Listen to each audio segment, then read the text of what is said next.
Kalau mereka mau dipercaya oleh masyarakat, kalau mereka mau tetap langgeng berkuasa sampai akhir masa kekuasaan, kalau mereka ingin lihat bagaimana masyarakat akan mengacungkan jempol bangga kepada mereka, kalau mereka mampu untuk mengusut semua pelanggaran HAM yang terjadi selama 1 dekade terakhir. 1 dekade terakhir ini kan sebetulnya bukan KM 50 saja. Ada 700 lebih petugas daripada KPPS yang meninggal dunia tanpa otopsi. Ya, kita tidak menuduh, tapi kalau meninggal dunia kemudian dalam jumlah yang begitu besar tanpa otopsi, itu kan menimbulkan tanda tanya sejarah. Nah, ini semua mesti diungkap. Ini semua mesti diungkap, nggak boleh dibiarkan.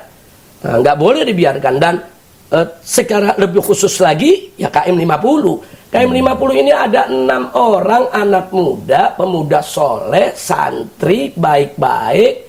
Mereka tidak melakukan kejahatan apapun, mereka diculik, mereka disiksa, mereka dibunuh. Setelah itu mereka difitnah sebagai kriminal. Ini kan biadab sekali ini. Nah, maka itu sekali lagi ke pemerintahan baru yang akan datang, tetap kita minta agar selesaikan KM 50 secara tuntas. Kalau pemerintahan baru yang akan datang enggan menyelesaikan, ya jangan mimpilah masyarakat akan percaya kepada mereka. Jangan mimpilah mendapat dukungan umat di berbagai pelosok negeri ini. Jangan mimpi. Nah, kalau mau dapat dukungan habaib, dukungan ulama, dukungan kiai, dukungan umat, dukungan rakyat semuanya, selesaikan soal pelanggaran HAM yang terjadi dalam 10 tahun terakhir di bawah rezim yang ada saat ini. Itu harus tuntas. Dan pelakunya harus masuk penjara, dihukum yang setimpal. Biar mereka semua membusuk di dalam penjara. Assalamualaikum warahmatullahi wabarakatuh. Waalaikumsalam warahmatullahi wabarakatuh. Bismillah walhamdulillah wassalatu wassalamu ala rasulillah Sayyidina Muhammad ibn Abdillah wa ala alihi wa sahbihi wa mawalah. Rabbi shrah li sadri wa yassir li amri wahlul 'uqdatam min lisani yafqahu qawli. Amin amin ya rabbal alamin. Selamat berjumpa kembali dengan channel IBTV, channel perjuangan dari Front Persaudaraan Islam, yang mana pada hari ini kita sedang melakukan wawancara atas bebasnya dari guru kita, imam kita Al-Habib Muhammad Rizik bin Hussein Shihab yang pada tanggal 10 Juni saat ini. Nah, untuk perkembangannya, maka kami ingin melakukan wawancara dengan berbagai macam pertanyaan yang kami harap dapat memuaskan bagi para pemirsa, sehingga khalayak dapat mengetahui sebenarnya apa langkah-langkah yang akan dilakukan oleh beliau ke depannya setelah bebas saat ini. Ya, pertama-tama saya ucapkan terima kasih banyak kepada Habib yang telah datang kepada memberikan kesempatan kepada IBTV untuk melakukan wawancara. Kami ingin menanyakan beberapa poin, Habib. Semoga ini bisa menjadi satu jawaban untuk masyarakat. Kira-kira seperti apa sih langkah ke depannya Habib setelah bebas sekarang ini? Kira-kira bagaimana rasanya setelah bebas murni ini, Habib? Dari pembebasan bersyarat ini kira-kira seperti apa? Alhamdulillah, terima kasih banyak buat semua rekan-rekan di Islamic Brotherhood televisi, IBTV. Jazakumullahu khairal jaza atas aktivitas dakwah IBTV selama ini yang luar biasa. Dan saya senang pada kesempatan hari ini IBTV bisa bersilaturahim untuk menanyakan beberapa persoalan terkait dengan kebebasan saya. Pertama, saya mau sampaikan, saya maupun keluarga, begitu juga para pengacara ya. Ini ada pengacara senior kita Pak Ikhwan Tuan Kota, ini juga ada pengacara kita yang setia Habib Ali Alatas. Kami semua bergembira, kami semua senang dan bersyukur kepada Allah Subhanahu wa Ta'ala. Akhirnya pada hari ini, hari Senin 10 Juni 2024, bertepatan dengan 3 Zulhijjah 1445, akhirnya kami mencapai batas akhir daripada pembebasan bersyarat. Sehingga terhitung mulai hari ini, tadi pengacara kita juga sudah mengambil suratnya dari Bapas Jakarta Pusat, terhitung hari ini kita bebas murni dari pembebasan bersyarat. Artinya kita sudah tidak wajib lapor lagi, kita sudah bebas mau pergi kemana saja, apakah itu keluar kota, keluar pulau, bahkan keluar negeri sekalipun. Nah, jadi sekali lagi saya dan keluarga beserta segenap para pengacara bersyukur kepada Allah Subhanahu wa taala. Pada saat yang sama juga kita sampaikan apresiasi penghargaan kepada Bapas Jakarta Pusat yang selama ini cukup kooperatif lah. Artinya kalau kita punya keluhan, kita punya kritik, protes, kalau ada hal-hal yang kita lihat dalam pelaksanaan pembinaan itu tidak sesuai SOP atau tidak, atau kita merasakan ada pelanggaran-pelanggaran HAM dan lain sebagainya, melalui para pengacara kita somasi, kita protes, dan alhamdulillah selama ini protes kita ditanggapi dengan baik, direspon dengan baik, sehingga mendapatkan solusi yang terbaik. Nah, itu yang pertama kita mau sampaikan. Kemudian yang kedua, tadi ada pertanyaan menarik ini, setelah bebas nih mau apa, mau bagaimana? Ya sebetulnya begini, Habib Abdullah, kita kan sejak dulu memang sebagai pendakwah. Kegiatan kita ini di tengah masyarakat adalah berdakwah, mengajar, kemudian bersilaturahim ke berbagai daerah, menyampaikan tablik dan lain sebagainya. Jadi saya kira kegiatan-kegiatan kita tidak akan banyak berubah. Artinya seperti dulu saya akan terus berdakwah, dan saya dengan kawan-kawan akan terus berhisbah, menegakkan amar ma'ruf nahi munkar, dan kita akan terus berjihad. Itu mengorbankan waktu, tenaga, pikiran, harta, benda, jiwa, raga, li'la kalimatillahi subhanahu wa ta'ala. Nah, maka itu kita minta kepada segenap kaum muslimin dan muslimat, begitu juga yang menyaksikan daripada wawancara ini dimanapun Anda berada, untuk ikut mendoakan. Mendoakan dan memotivasi, memberikan support kepada saya maupun keluarga, juga kepada kawan-kawan, agar kita tetap berjuang sebagaimana biasa. Bahkan kita berharap bisa lebih semangat, lebih energik, apalagi melihat tantangan-tantangan yang semakin hebat. Ini akan menjadi cambuk buat kita untuk bagaimana kita bisa berdakwah lebih semangat lagi, insya Allah. Iya, insya Allah. Ini agak ada yang menarik nih, Habib. Tadi waktu di depan Bapas itu pagi, Habib menyatakan perang terhadap para pembantai KM 50. Ini gimana nih maksudnya nih? Motivasinya apa untuk berbicara masalah seperti itu? Ya, memang ini menarik. Tadi di depan Bapas Jakarta Pusat, begitu ditanya oleh para jurnalis, di sana saya menyatakan perang terhadap para pembantai KM 50. Nah, apa yang menjadi motivasi daripada pernyataan ini? Karena saya melihat peristiwa pembantaian KM 50 ini merupakan peristiwa pelanggaran HAM berat yang sangat serius. Sehingga seluruh bangsa Indonesia, siapapun dia yang peduli dengan penegakan keadilan, yang peduli dengan penegakan HAM, nggak boleh melupakan atau meluputkan persoalan pelanggaran HAM berat yang begitu serius tadi. Nah, jadi intinya motivasi kita adalah bagaimana kita ingin mengetuk bangsa Indonesia, begitu juga bangsa-bangsa lain di dunia yang peduli kepada HAM, bahwa peristiwa serupa seperti ini tidak boleh terulang lagi. Nah, itu dulu yang pertama saya ingin garis bawahi. Artinya saya ingin membangunkan orang tidur biar semua ini terjaga, bahwa para pembantai KM 50 yang begitu sadis, kejam, biadab, ini kan masih berkeliaran bebas di sekitar kita. Kalau terhadap sosok seperti saya saja yang punya organisasi, punya jamaah, punya massa, mereka berani untuk menjadikannya sebagai target pembunuhan. Rencananya kan memang KM 50 itu kan yang ditarget kita.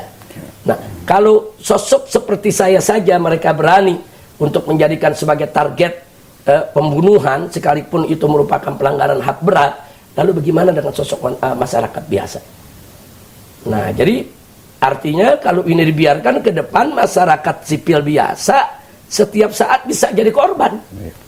Jangan lupa itu, bisa jadi korban, bahkan mungkin bisa lebih sadis, lebih kejam dari apa yang dialami oleh 6 Laskar FPI, yang mana mereka adalah santri-santri yang soleh, yang selama ini mengorbankan hidupnya untuk melayani para habaib dan ulama, dan juga melayani para pendakwah. Nah, jadi intinya di situ. Jadi kita melihat bahwa peristiwa pembantaian KM 50 ini peristiwa yang luar biasa, dan ini kriminal yang sangat sadis. Ini tidak boleh dibiarkan. Maka itu saya bersumpah, saya akan perang habis-habisan terhadap para pembantai KM 50. Siapapun, pihak manapun yang terlibat dalam pembantaian KM 50, mulai hari ini dan ke depan, mereka tidak akan pernah bisa tidur tenang. Kemudian untuk realisasinya bagaimana pengendalian perangnya dimaksud tadi? Baik, begini, kalau kita bicara perang terhadap para pembantai KM 50, perang terhadap para pembantai ini berarti kan perang terhadap kejahatan, perang terhadap kezaliman, perang terhadap pelanggaran HAM. Nah, otomatis yang harus kita lakukan pertama kali adalah bagaimana mereka semua bisa kita seret ke pengadilan HAM untuk mempertanggungjawabkan segala perbuatan mereka. Nah, ini kan realisasinya. Lalu bagaimana untuk bisa kita menyeret mereka ke pengadilan HAM tadi? Kita akan melakukan berbagai macam upaya hukum sesuai dengan prosedur yang berlaku, baik nasional maupun internasional. Nah, itu akan kita lakukan. Bahkan kita sudah menyuarakan di beberapa pertemuan internasional soal KM 50. Termasuk di samping saya Habib Ali Al-Attas ini beberapa bulan yang lalu itu diundang dan hadir dalam satu konferensi hukum para pengacara sedunia tentang hak asasi manusia.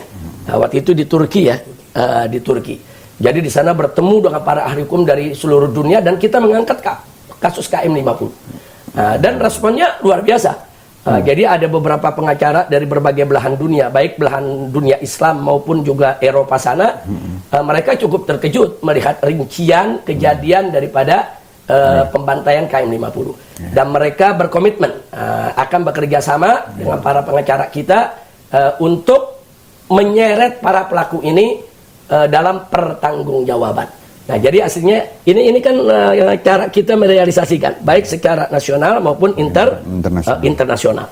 Nah, secara nasional sampai hari ini kita tetap mendorong Kapolri untuk membuka kembali kasus pembantaian KM 50. Karena Pak Kapolri beberapa tahun yang lalu setelah peristiwa KM 50 sempat menyatakan janji di hadapan DPR RI bahwa peristiwa KM 50 setiap saat Kapolri siap untuk mengusutnya kembali kalau ada novum. Nah, itu yang disampaikan. Nah, ternyata saya dengan para pengacara sudah mengkaji, bahkan kita sudah menggelar musyawarah nasional tentang KM 50. Nah, ternyata di sana kita dapatkan banyak sekali novum. Novum itu kan artinya bukti-bukti hukum yang selama ini belum sempat disampaikan di pengadilan. Di antaranya seperti apa? Seperti CCTV KM 50.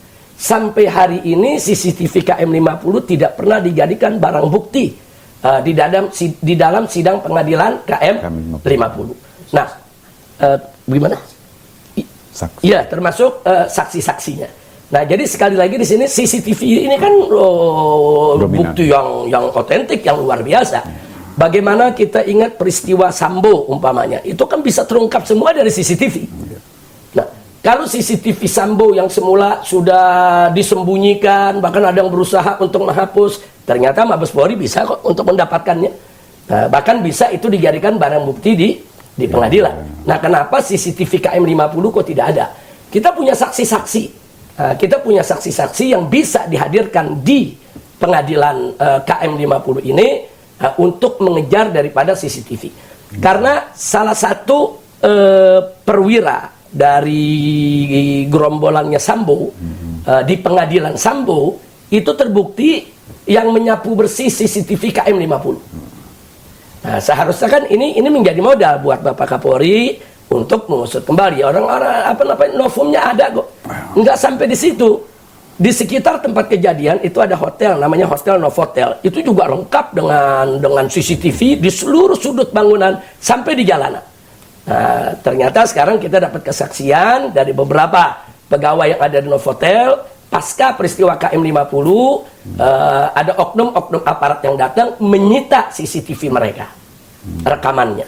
Nah, artinya yang ini harus dikejar oleh Kapolri kalau betul Kapolri itu serius ingin menegakkan keadilan. Nah, ini kan termasuk bagaimana cara kita merealisasikan. Kita akan terus kejar Kapolri. Kita akan terus kejar DPR. Karena kita sudah pernah kirim delegasi beberapa kali ke DPR untuk bisa membentuk tim investigasi agar kasus ini juga bisa terungkap. Jadi banyak sekali jalan. Dan bisa jadi besok atau lusa akan muncul film KM50. Dan mungkin nanti akan lebih hebat, dia punya efeknya daripada film Vina yang saat ini sedang viral. Nah, jadi sekali lagi, kalau tidak mau ada kegaduhan di kemudian hari atau ada presiden-presiden buruk terhadap penegakan hukum di kemudian hari, KM50 harus dituntaskan. Ya, terima kasih banyak mengenai penjelasannya tentang KM50 dan sikap Habib serta realisasi yang rencana untuk mengenai kasus KM50. Saya tambahkan, Habib Abdullah, kalau tadi saya katakan perang terhadap para pembantai KM50, tentunya bukan hanya perang hukum aja. Perang doa juga kita lakukan. Kita minta kepada para habaib, para ulama yang solihin, para santri-santri majelis taklim, para jamaah, nanti dari atas mimbar kita ajak ratusan ribu orang untuk memohon kepada Allah agar semua pihak yang terlibat dalam pembantaian KM50 diazab oleh Allah. Amin. Baik di dunia maupun di akhirat. Agar mereka hidup hina, mereka hidup hancur, mereka binasa, hancur segala usaha mereka, hancur kehidupan mereka, hina sampai mereka mati juga dalam keadaan hina. Itu juga kan realisasi dalam bentuk perang doa, jangan main-main. Kadang-kadang doa lebih kuat daripada usaha fisik yang ingin kita lakukan. Nah, maka itu kita tidak akan pernah lupa. Apalagi Allah sudah berjanji dalam Al-Quranul Karim bahwa Allah tidak akan pernah lalai daripada orang-orang yang zalim. Nah, jadi maka itu tadi saya katakan siap-siap saja para pembantai KM50 ke depan ini untuk menghadapi kehidupan yang berat, yang hina, yang mereka akan rusak dari semua aspek kehidupannya, dan siap-siap mereka hina dari dunia sampai akhirat. Baik, Habib. Kita lanjut pada topik yang berikutnya mengenai kan ini baru selesai kita pilpres, kemudian kita tahu bahwa sekarang ini Pak Prabowo terpilih sebagai presiden yang baru yang insya Allah sebentar lagi akan dilantik. Jadi apa harapan dari pemerintahan baru yang akan antum sampaikan di kedepannya? Baik, berkaitan dengan pemerintahan baru yang akan datang, yang akan dilantik bulan Oktober 2024. Walaupun sampai hari ini kita masih belum tahu siapa nanti yang akan dilantik, karena umur ada di tangan Allah. Proses jadi tidak jadinya suatu peristiwa juga kembali kepada takdir Allah Subhanahu Wa Taala. Hanya saja yang saya mau sampaikan, siapapun nanti yang dilantik, siapapun yang akan menjadi presiden di Republik ini, kita berharap bahwa mereka akan berjuang sepenuh hati untuk penegakan hukum dan untuk perlindungan HAM serta untuk penegakan keadilan. Karena kita sama tahu di Indonesia saat ini sedang darurat keadilan. Saat ini dengan darurat ketidakadilan, darurat kezoliman. Nah, jadi kita minta pemerintah yang akan datang mampu untuk mengembalikan supremasi hukum. Sebab kalau pemerintahan yang akan datang, siapapun dia, kalau tetap membiarkan undang-undang ditabrak, peraturan dilanggar, kemudian mau seenak-enaknya bikin peraturan dengan tidak mempedulikan nasib rakyat, kesejahteraan rakyat, buat apa ada pemerintahan baru? Nah, kita kan berharap dengan adanya pemerintahan baru ada perubahan-perubahan yang lebih baik, perubahan-perubahan yang lebih manfaat buat masyarakat dan rakyat. Jadi kita harapkan ke depan, yang pertama kali kita harapkan adalah penegakan hukum, supaya supremasi hukum itu bisa tegak kembali agar masyarakat ini percaya kepada hukum. Saat ini kan terjadi di tengah masyarakat kan krisis kepercayaan. Masyarakat mulai nggak percaya kepada hukum, nggak percaya kepada para penegak hukum, bahkan nggak percaya kepada pemerintah. Ini berbahaya sekali kalau masyarakat tidak percaya kepada pemerintah. Nah, makanya pemerintahan baru yang akan datang jangan main-main. Nah, kalau mereka ingin langgeng, kalau mereka ingin panjang kepemimpinannya, kalau mereka ingin memimpin dari awal sampai dari start sampai finishnya dengan baik, maka tegakkan hukum dengan sebenar-benarnya. Termasuk dalam penegakan hukum harus serius mereka memberantas koruptor. Nah, karena korupsi di kita punya negeri ini udah kelewat batas. Nah, makanya saya sering menyampaikan di mana kesempatan, kalau di zaman Orde Baru korupsi itu masih malu-malu ada di kolong meja, begitu kita reformasi, korupsi itu mulai berani naik di atas meja. Sementara di rezim yang akhir ini, 1 dekade ini korupsi memegang-meganya dibawa semua. Artinya kan sudah parah betul itu, dan ini nggak boleh kita biarkan. Maka itu salah satu konsentrasi saya setelah bebas ini, saya dengan kawan-kawan, dengan para pengacara akan menggelorakan di tengah masyarakat untuk perang juga melawan para koruptor. Korupsi harus menjadi musuh bersama kita semua. Koruptor tidak boleh dibiarkan. Insyaallah, mudah-mudahan Rabbuna yasru umur wa yaftahu turuq wasubul wa yansuruna wa iyyakum insyaallah. Nah, itu yang kita harapkan dari pemerintahan baru yang akan datang. Jadi kita nggak berharap yang muluk-muluk, tegakkan aja lah hukum, tegakkan keadilan, lindungi itu rakyat kecil. Rakyat tuh butuh itu, rakyat perlu itu, bukan perlu janji yang muluk-muluk. Silakan. Iya, jadi kalau misalnya tadi antum sudah sampaikan mengenai supremasi hukum dalam segala aspek, nah sedangkan ini kan berkenaan sedikit berkembali kepada tadi apa yang bicarakan mengenai KM50. Apa langkah konkret untuk masalah supremasi hukum tentang kasus KM50 pada pemerintahan yang berikutnya ini? Ya. Alhamdulillah, justru dengan akan bergantinya pemerintahan, justru kami ini sekarang makin semangat untuk membongkar kasus KM50. Karena kan ini KM50 sudah sekian tahun nih terabaikan begitu aja kan, tidak terlepas daripada sikap pemerintahan yang ada saat ini yang memang tidak peduli, mulai dari presidennya sampai kapolrinya. Ini kan fakta. Jadi dengan adanya pemerintahan baru yang akan datang, kita berharap muncul pejabat-pejabat baru yang peduli kepada penegakan hukum. Justru ini harus menjadi cambuk bagi kita agar kita lebih semangat untuk terus mengejar, terus menuntut, terus mendesak pemerintahan baru yang akan datang untuk menuntaskan kasus pembantaian KM50. Jadi kalau tadi kita bicara harapan kita kepada pemerintahan baru, sementara sekarang ini saya mau menyampaikan, saya sarankan kepada pemerintahan baru yang akan datang, walaupun mereka belum dilantik ya, supaya setelah dilantik bahwa saya dan kawan-kawan akan mendorong mereka, meminta mereka dengan kekuasaan yang mereka miliki untuk mengusut kembali KM50 dan seret semua yang terlibat ke pengadilan. Biar nanti rakyat yang menilai, seret semua tanpa terkecuali. Siapapun yang terlibat tanpa terkecuali, semua harus diseret ke pengadilan, dan bukan pengadilan biasa. Kalau pengadilan biasa dibuka untuk mengadili para tersangka daripada pembantai KM50, itu jadi dagelan. Nah, karena apa? Karena Komnas HAM sudah mengeluarkan rekomendasi bahwa peristiwa KM50 adalah peristiwa pelanggaran HAM. Nah, ini pelanggaran HAM berat. Maka itu harus digelar pengadilan HAM. Khusus pengadilan HAM. Pengadilan HAM nggak boleh digelar di pengadilan pidana biasa. Ini kan pidana khusus. Nah, karena itu sekali lagi kami akan terus menyuarakan ini, dan begitu pemerintahan baru lantik yang akan datang, kami akan kirim delegasi untuk bertemu dengan pemerintahan baru dan seluruh jajarannya. Kami akan ajak, kalau mereka mau dipercaya oleh masyarakat, kalau mereka mau tetap langgeng berkuasa sampai akhir masa kekuasaan, kalau mereka ingin lihat bagaimana masyarakat akan mengacungkan jempol bangga kepada mereka, kalau mereka mampu untuk mengusut semua pelanggaran HAM yang terjadi selama 1 dekade terakhir. 1 dekade terakhir ini kan sebetulnya bukan KM50 saja. Ada 700 lebih petugas daripada KPPS yang meninggal dunia tanpa otopsi. Ya, kita tidak menuduh, tapi kalau meninggal dunia kemudian dalam jumlah yang begitu besar tanpa otopsi, itu kan menimbulkan tanda tanya sejarah.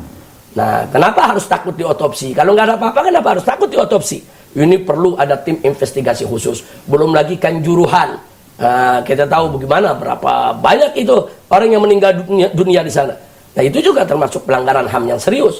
Termasuk 10 orang yang terbunuh berkaitan dengan demo di Bawaslu pada saat 2019.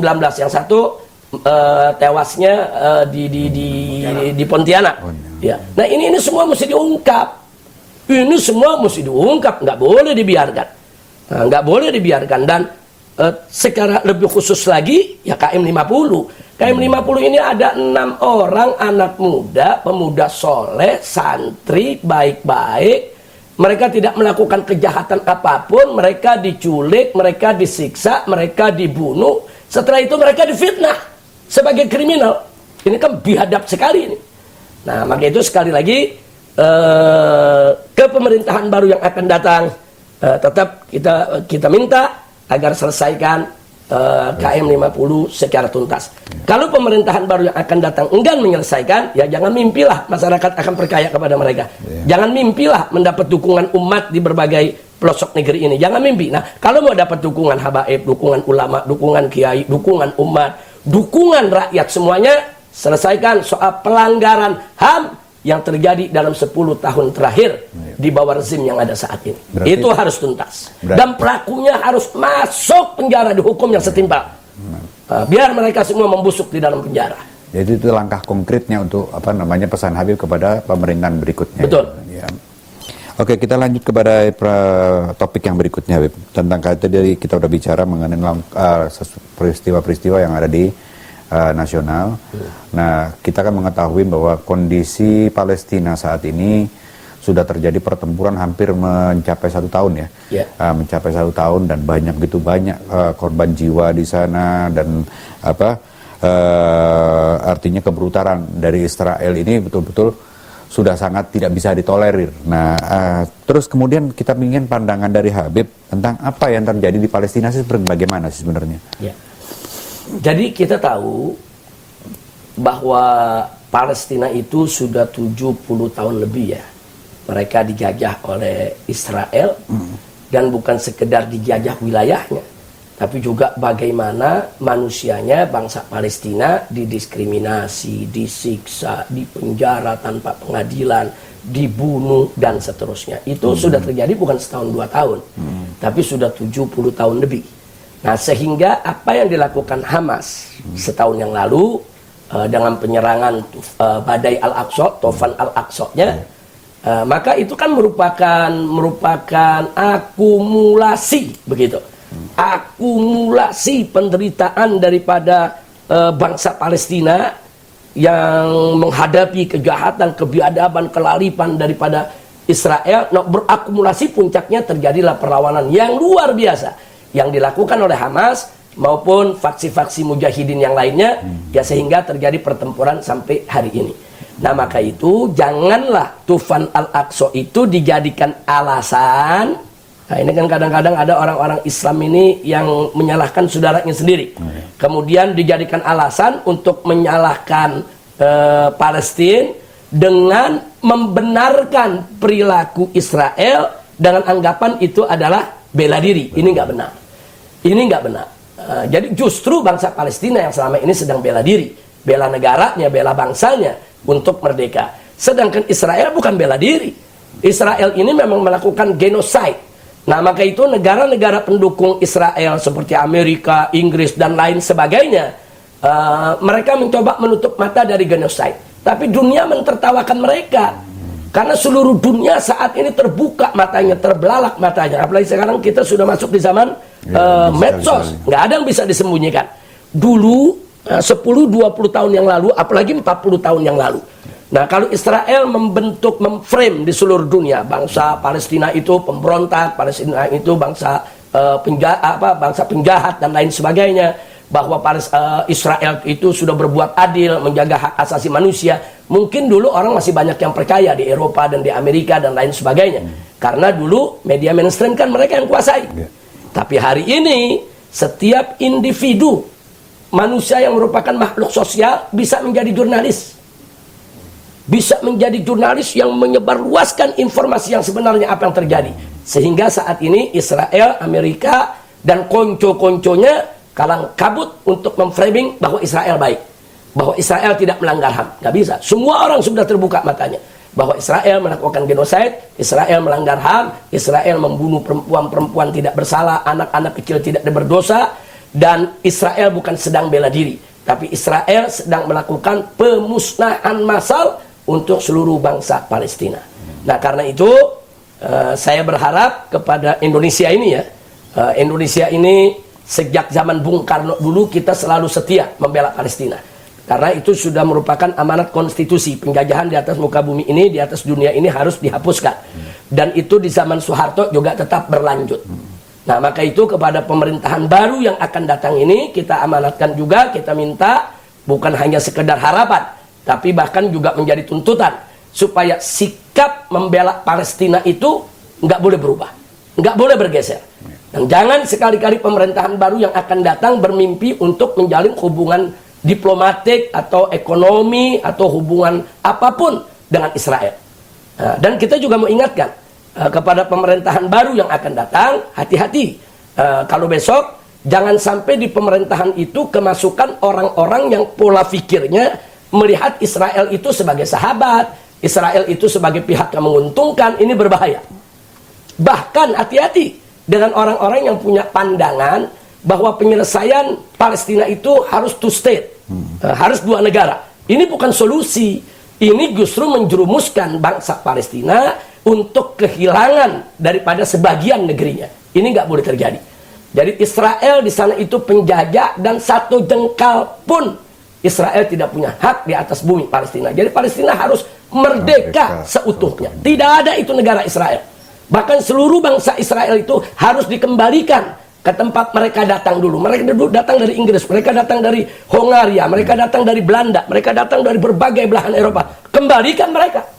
Bahkan sampai hari ini banyak sekali penduduk-penduduk Israel tersebut, mereka mengambil kewarganegaraan dua. Satu warga negara Israel, satu warga negara dari mana mereka berasal. Jadi nggak ada itu dibelah jadi dua negara, nggak ada. Jadi bubarkan negara Israel, tidak ada lagi itu warga negara Israel, biarkan mereka menjadi warga negara dari asal mana negara yang mereka datang. Nah itu yang kita mau sampaikan. Jadi berbahaya sekali. Beberapa waktu yang lalu saya lihat ada pendapat-pendapat dari beberapa mantan pejabat tinggi di Indonesia yang besok ini akan berkoalisi dengan pemerintahan baru, punya pandangan seperti itu.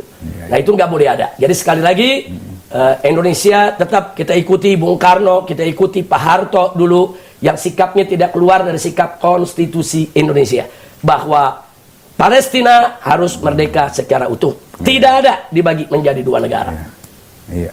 Terima kasih banyak, Pak. Mungkin dari Pak Ali Alatas atau Pak Iwan Kota ada tambahan mengenai. Silakan, Pak Ali. Cukup. Ya, mungkin mau kisah-kisah bagaimana nih pesan-kesannya soal pembebasan Habib Ali. Sebabnya Habib Ali ini luar biasa nih. Ini 24 jam capek betul nih. Mundar-mandir ke Bapas ngurus surat, mundar-mandir ke Mabes Polri. Silakan Habib Ali, pesan-kesannya. Dan yang pasti alhamdulillah kita bersyukur proses pembebasan bersyarat akhirnya bisa selesai dan bebas murni hari ini pada tanggal 10 Juni. Dan alhamdulillah juga memang luar biasa bagaimana kemudian kalau mengikuti dari awal begitu banyak tekanan-tekanan intervensi dari berbagai pihak terhadap posisi pembebasan bersyarat, tapi alhamdulillah Bapaknya pun juga bisa berhubungan kooperatif dengan kooperatif, bisa memahami ketika kita kasih argumentasi, ketika kita kasih dalil secara hukum pun bisa mengikuti. Yang penting kita berharap betul dari proses yang Habib jalankan selama ini, memang sekelas Habib Rizik saja yang tokoh ulama, yang punya massa, yang punya jamaah, yang punya di belakangnya ada gerbong, itu tekanan politik luar biasa. Anda pikir kesian kalau seandainya masyarakat sipil lainnya yang posisi sama seperti Habib Rizik tapi kemudian tidak punya perlawanan seperti apa. Makanya kemudian kesadaran hukum itu penting. Bagaimana kemudian jangan sampai masyarakat sipil itu hanya pasrah saja ketika terjadi kezaliman terhadap dirinya. Wajib masyarakat sipil itu pertama mengetahui hukum, sadar hukum, dan kemudian mengetahui hak-haknya untuk membela hak-haknya. Jadi jangan sampai didiamkan, karena kalau didiamkan sekali, kemudian kezaliman itu makin merajalela. Mungkin itu pengalaman berharga betul bagi kami pengacara, baik Pak Ikhwan juga saya pribadi juga atas proses selama ini yang kita jalani. Jazakallah khair. Pak Ikhwan, ada sepatah dua patah kata? Silakan. Cukup. Cukup, terima kasih banyak Pak Iwan, Habib Ali, terima kasih banyak IBTV, juga terima kasih banyak atas silaturahimnya, atas pertanyaannya. Mudah-mudahan dialog kita pada hari ini, obrolan kita pada hari ini bisa sampai ke masyarakat dan mereka bisa paham, bisa mengerti apa yang sedang terjadi dan juga apa yang kita lakukan ke depan. Yang jelas begini, Habib Abdullah, bahwa saya dengan kawan-kawan dari berbagai macam organisasi Islam, insya Allah tidak akan meninggalkan umat. dan kami akan terus berjuang bersama umat, dan kami akan hidup mati bersama umat. Jadi umat tidak usah khawatir kalau para habaib, para ulama, para kiai yang istiqomah akan meninggalkan mereka, enggak. Dan umat juga tidak perlu khawatir juga, oh nanti pemerintahan yang baru bagaimana nih, oh nanti begini, nanti begitu. Kita nggak perlu mendengarkan rumor atau isu. Tenang saja, siapapun pemerintahan baru yang akan datang, maka para habaib, para ulama istiqomah tetap amar ma'ruf nahi munkar. Artinya kalau pemerintahan yang baru ke depan mengambil keputusan-keputusan yang bagus, yang tidak melanggar syariat, yang tidak merugikan rakyat, yang tidak membahayakan bangsa dan negara, kita dukung. Kenapa tidak? Karena ulama kan bukan oposisi. Ulama itu kan penegak amar ma'ruf nahi munkar. Sebaliknya, kalau pemerintahan baru yang akan datang membuat keputusan-keputusan yang tidak populer, keputusan-keputusan yang melanggar syariat, keputusan yang merugikan rakyat, atau keputusan yang membahayakan negara, membahayakan negara, kita tidak akan diam, kita akan lawan. Kita akan lawan dengan berbagai macam cara, dari cara yang paling lembut, santun, sampai cara yang paling tegas dan keras, sampai mereka kembali ke jalan Allah Subhanahu wa Ta'ala. Nah, maka itu masyarakat yang saya harapkan tetap bersatu.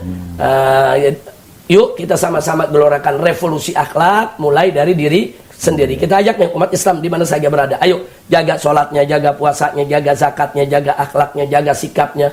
Karena kalau kita berubah menjadi umat yang baik, Allah akan berkahi kita, sehingga perjuangan kita akan dimenangkan. Allah Subhanahu wa Ta'ala qala, walau anna ahlal qura amanu wattaqau lafatahna 'alaihim barakatim minas sama'i wal ard. Itu janji Allah.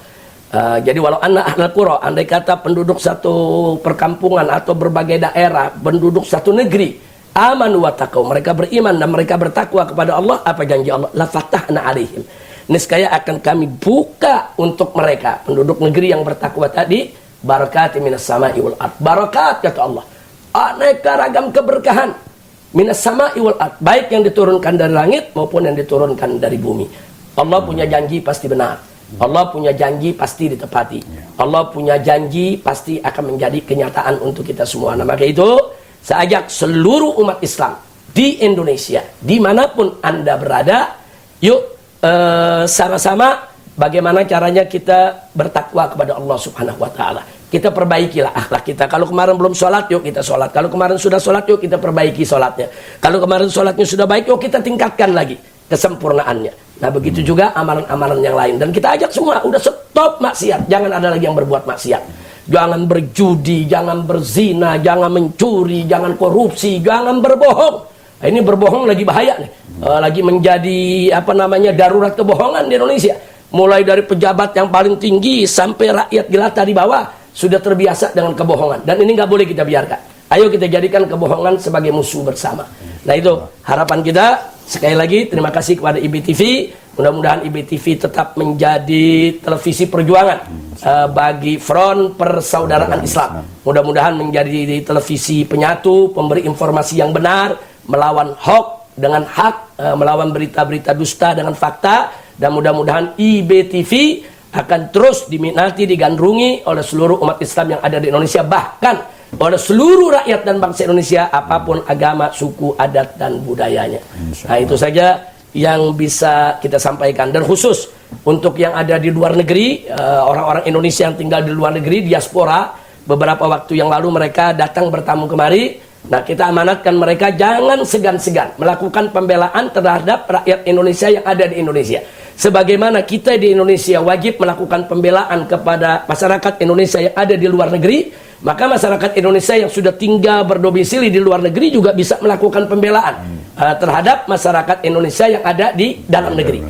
Contohnya seperti, kalau memang di negara Indonesia dalam negeri terjadi kezoliman, ada rakyat-rakyat yang HAM-nya dilanggar, yang ditindas, maka masyarakat diaspora Indonesia yang ada di luar negeri jangan ragu-ragu, jadikan itu sebagai perkara hukum. Nah, nanti kita yang ada di Indonesia akan membantu menyiapkan bagaimana korban-korban tadi, membuat kuasa kepada masyarakat diaspora yang ada di luar negeri untuk menuntut pejabat Indonesia yang manapun di pengadilan di negeri mereka.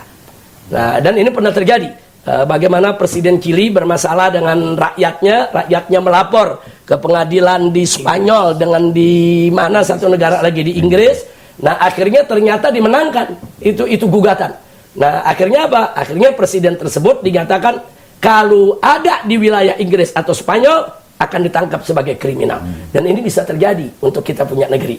Kalau pejabat di negeri ini selalu menindas rakyat. Kita nuntut di pengadilan ini nggak ada solusinya. Maka tolong masyarakat diaspora, ayo kita bersatu. Jadi bukan masyarakat Indonesia yang ada di dalam negeri saja, yang ada di luar negeri. Kita ajak, ayo kita bersatu. Saling sharing informasi dan saling membantu sama lainnya, satu sama lainnya. Mudah-mudahan Allah Subhanahu wa taala memberkahi kita semua. Amin. Dan semoga masyarakat Indonesia yang ada di luar negeri semuanya senantiasa dijaga, dilindungi oleh Allah Subhanahu wa taala. Semoga Indonesia jaya. Amin. Dan Indonesia berkah. Sekian, terima kasih. Wassalamualaikum warahmatullahi wabarakatuh. Iya. Terima kasih banyak kepada Habib Rizik tentang apa yang telah menjelaskan mengenai kasus pembebasan, kemudian KM 50 dan juga pandangan Habib terhadap Palestina. Dan juga Ali Alatas, kami terima kasih Pak Iwan Kota yang telah memberikan kesempatan kepada kami untuk melakukan wawancara. Semoga para pecinta IBTV bisa menikmatin dan juga bisa mendapatkan penjelasannya. Amin. Mungkin sedikit dari kita. Apabila kita ada kesalahan, kita mohon maaf, tapi intinya informasi ini sangat penting. Semoga ini menjadi manfaat buat bangsa dan negara kita. Amin. Mungkin sedikit intinya saja. Terima kasih banyak. Wassalamualaikum warahmatullahi wabarakatuh. Waalaikumsalam warahmatullahi wabarakatuh.